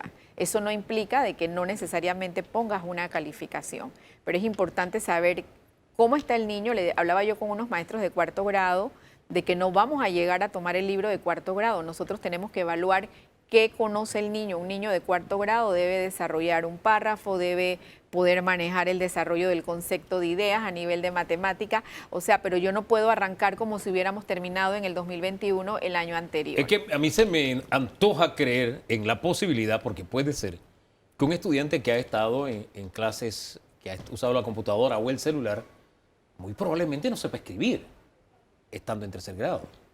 Pudiera ser. Pudiera ser, esa es parte de nuestra realidad. El colegio del que le hablaba es el José de Sucre en David Chiriquí. Tomé el mensaje tomamos el de Chepe, dice: ¿cuándo van a terminar la escuela Antonio José de Sucre en David? Lleva 8 años en este calvario la gente. Sí, nos ha tocado hacerle frente también al contrato de esa escuela y a todo lo que ha ocurrido en todo ese periodo, lo que llevamos nosotros al frente del Ministerio de Educación. Nos tocó hacer algunas acciones administrativas, eso pasó al Tribunal de Contrataciones Públicas, ellos emitieron su concepto y estamos ahora mismo en una renegociación para terminar la escuela posiblemente este año. Sabemos la situación, he estado en muchas ocasiones con la comunidad educativa personalmente, y la ventaja es que hemos logrado generar una comunicación periódica de cómo va el proceso. El asunto es que no hemos perdido el presupuesto y que lo que tenemos es que hacer que se cumpla el dictamen de el Tribunal de Contrataciones Públicas. Ministra, yo no sé, este país, siempre cuando veo estas disparidades, digo, este es un Panamacondo. Este país firmó un tratado con la principal potencia mundial y fue bien blindado sus tramos, como todos los detalles fueron negociados. Nosotros ampliamos un canal que es casi un canal nuevo y todo se arregló a través de un contrato que estaba también muy blindado en todos sus detalles. Entonces, ¿no sería conveniente que tuviéramos un contrato marco para el tema educativo para que este tipo de cosas no pase? La escuela se va, deja todo a medio palo, o vienen estos litigios, estos limbos raros, y uno dice, Perfecto. ¿cómo es que no podemos blindar un contrato de construcción o de remodelación de una escuela? Sí, definitivamente que el contrato lo rige la Ley de Contrataciones Públicas y ahí está también las opciones que tienen tanto el contratista como el que hace el contrato, en este caso es el Estado, y definitivamente que esos son los tiempos que a veces no comprendemos o la comunidad no conoce y nos toca acogernos. Ejemplo, ante un fallo de un tribunal que nos costó casi prácticamente un año lectivo. Pero es que si la realidad nos está diciendo que no nos conviene como país eso, debemos buscar algún mecanismo. Pero lo que no podemos seguir es repitiendo el mismo error. Estos errores ya llevan 8 o 10 años algunos y todavía seguimos en el mismo litigio. Pero lo interesante es que ese tipo de contrato rige a toda la nación para las otras áreas. Entonces hay que ver un poquito, entrar en el fondo, ¿no? Pero no es que las otras estén mejor. Sí, Eso no lo puedo decir yo. Tenemos una ley de contrataciones públicas que en 14 años sufrió 15 modificaciones. Entonces, Correcto. de pronto tenemos que, pero en el tema educativo tenemos que mirarlo, es como el tema Ok. salud, tenemos que mirarlo de una manera especial, y es lo te que, puedo decir es lo que algo, pongo sobre la mesa. Sí, Que diga. muchas veces este sistema de contrataciones garantiza que el Estado termine comprando un producto increíblemente caro, Lamentablemente. Don Danilo. sin que necesariamente sea el mejor. Señora ministra, viendo un poco de esto de las contrataciones y sabiendo que todos los años existe la presión de que haya X cantidad de escuelas listas porque su mantenimiento lo requiere o porque su deterioro se lo ha planteado al director o a la comunidad o a los usuarios, yo me puse a jugar con el tiempo y me puse a ver que para que todo esto funcione, usted debería tener listos los contratos de gente que tiene que trabajar en escuelas, usted o el director, en septiembre. O sea, si en septiembre no se tienen los contratos listos, las empresas no van a trabajar en las escuelas en diciembre cuando terminen los años lectivos y entonces no estarán nunca las escuelas listas. ¿Qué impide que se tengan contratos para empresas que puedan iniciar trabajos apenas termine el año escolar en las escuelas? Bueno, yo creo que ya es conocido. Hemos pasado por una pandemia donde la situación de ingreso fiscal ha sido No, pero me terrible. refiero pensando en el escenario regular. Es que siempre estamos sujetos a tiempos presupuestarios. O sea, el presupuesto del año siguiente lo aprueban durante la finalización de un año lectivo. Incluso había una vez una propuesta de que funcionáramos, pero no puede ser como gobierno central, como funciona La ACP. La ACP. la ACP, correcto, o incluso en otros países es un calendario totalmente diferente al regular para poder encajar. Entonces, cuando termine el año lectivo, están aprobando la ley de presupuesto y las modificaciones al presupuesto se hacen a partir del 15 de febrero. Esas son limitantes que tenemos visibles y que nos tenemos que jugar con prácticamente un mes y medio de un inicio de un año lectivo y de un año fiscal para empezar a hacer modificaciones. Eso es un tema que se revisa y y que definitivamente, le estoy contestando la pregunta, impide en este momento hacer ese match entre el cierre de un año o prepararnos 6 meses.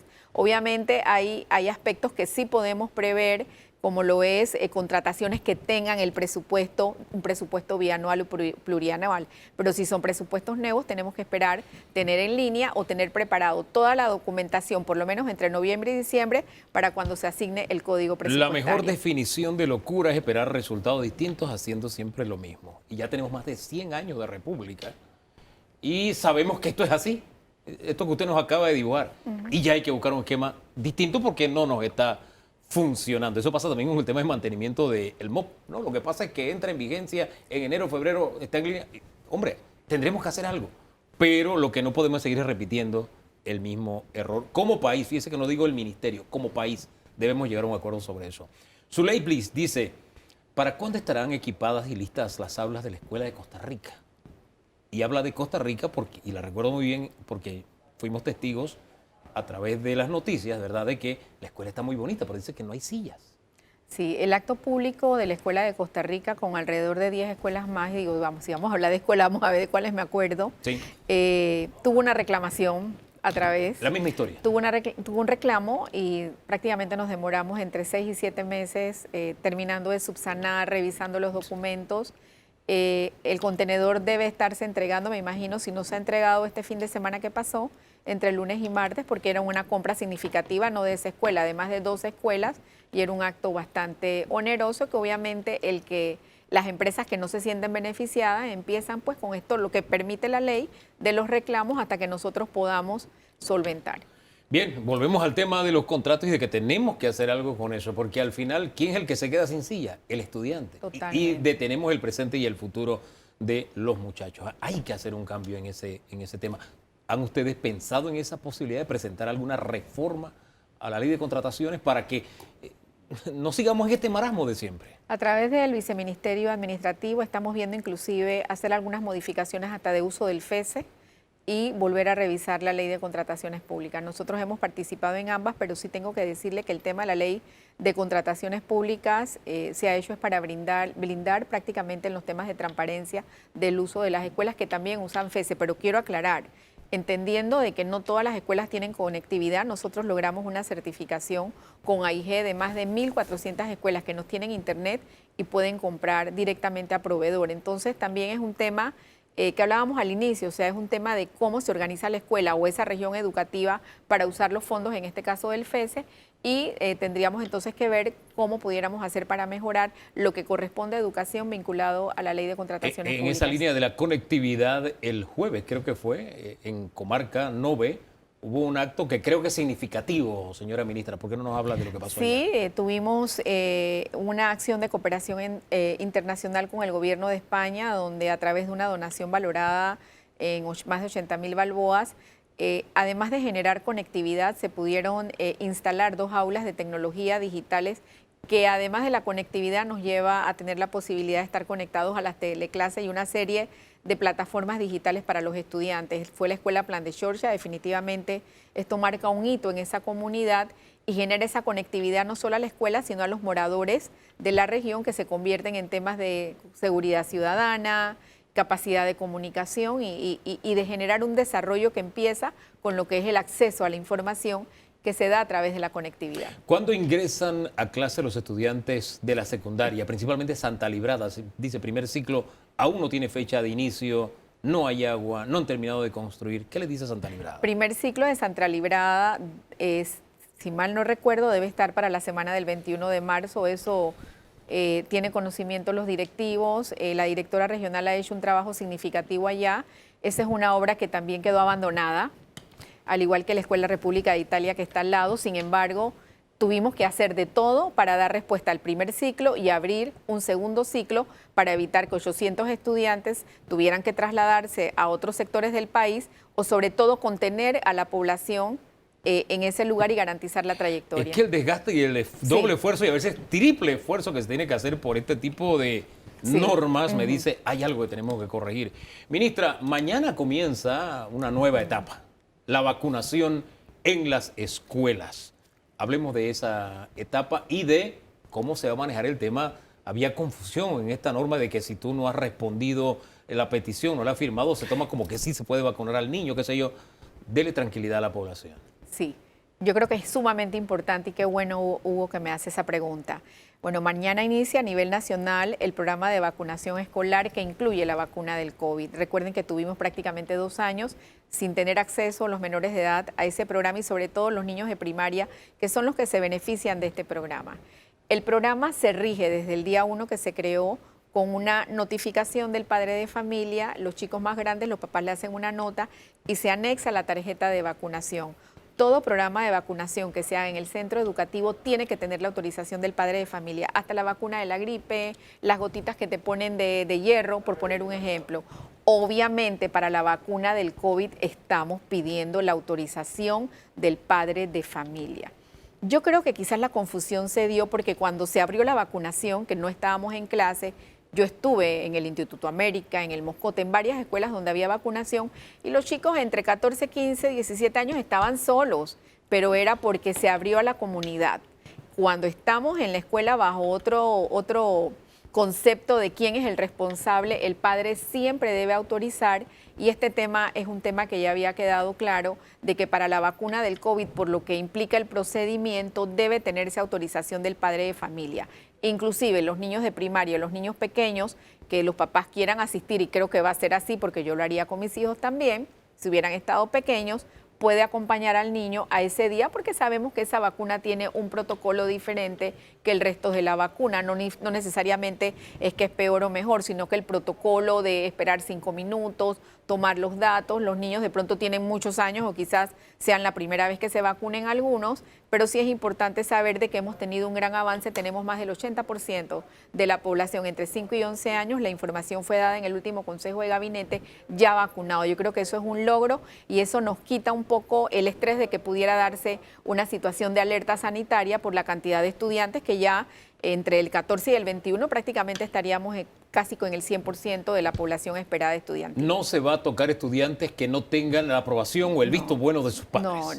No se puede generar ninguno de esos procesos si no hay una autorización del padre de familia y eso quedó ya en los lineamientos, en el protocolo, inclusive en las guías sanitarias del Ministerio de Salud. Si a los docentes, pregunta Jorge Cordero, si a los docentes, educadores de las escuelas y universidades para asistir a los planteles deben tener las 3 dosis, ¿por qué también no se les exige a los administrativos?